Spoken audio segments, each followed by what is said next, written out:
નમસ્કાર દર્શક મિત્રો, આપ જોઈ રહ્યા છો ન્યૂઝ 7 ઇન્ડિયા। ઝઘડિયાના ઉમલ્લા ગામમાં રેલવે ફાટક ઉપર સળિયાઓ બહાર આવી જતા વાહનોના ટાયરોને નુકસાન। ફાટકમાં ખાડાઓ પડી જતા સળિયા બહાર આવી ગયા। વાહનોના ટાયરોને નુકસાન અને રાહદારીઓને ઈજા થાય તેવી ભીતિ। રેલવે તંત્ર કામગીરી શરૂ કરે તેવી માંગ। ઝઘડિયા તાલુકાના ઉમલ્લા ગામમાંથી પસાર થતી રેલવે લાઇનની ફાટક પર ખાડાઓ પડી જવાને કારણે સળિયાઓ બહાર આવી જતા વાહનો ટાયરોને નુકસાન તેમજ રાહદારીઓને ઈજાઓ પહોંચી શકે તેવી પરિસ્થિતિનું નિર્માણ થયું છે। ત્યારે તંત્ર ફાટક ઉપર વહેલી તકે કામગીરી શરૂ કરે તેવી માંગ ઉઠવા પામી છે।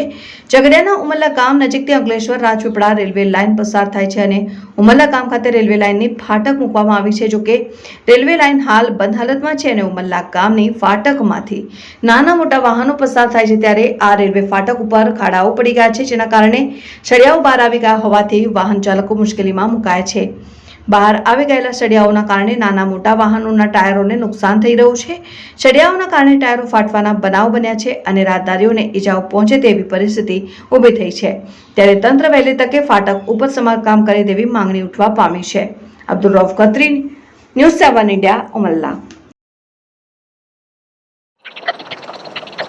ઉમલ્લા ડુમાલા વાઘપુરા બજારમાં જે મેઇન જવાનો રસ્તો એ રેલવે અંકલેશ્વર રાજપીપળાની રેલવે લાઇન જાય છે, એની ફાટક ઉપર ખૂબ ખાડા ઊંડા પડેલા છે।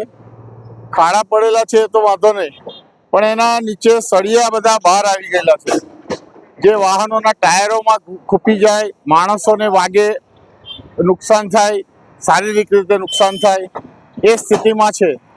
અને રોજના હજારો વાહનો અહીંયાથી પસાર થઈ રહ્યા છે। સત્તાવાળા જે તે આ રેલવે અત્યારે બંધ છે ટ્રેન, તો આમરે આ ફાટકની કોઈ આવશ્યકતા છે નહીં।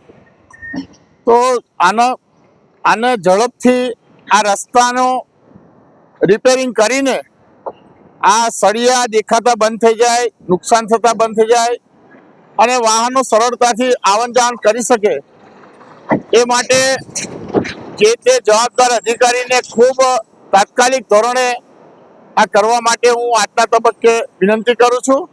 આપ પણ અહીંયાથી આ ગાડી લઈને પસાર થાવ તો આપણને ખ્યાલ આવશે કે આ ફાટક પર શું સ્થિતિ છે, સળિયા કેવા નીકળી ગયેલા છે, હું એ બતાવું છું। આ સળિયા છે, આ સળિયા છે, આ સળિયા છે, આ સળિયા વાગે એવા છે લોકો।